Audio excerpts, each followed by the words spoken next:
सनकगढ़ में कोई नहीं आता क्योंकि वहाँ रहते हैं दो बड़े बड़े बड़े बड़े बड़े शैतान जुड़वा भाई, जिनकी चटपटी शरारतों से हर किसी की निकल जाती है चीख। आई ढोलू और छोटू।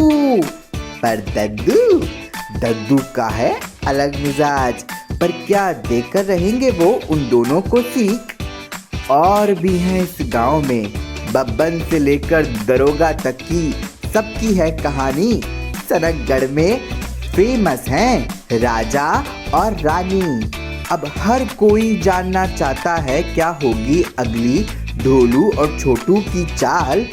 दद्दू की काम आएगी जड़ी बूटी और बदलेगा सनकगढ़ का हाल। जानने के लिए देखिए कहानियाँ दिन और रात। आपको सुनाएंगे हम चटपटेपन और थोड़ी शिक्षा के साथ।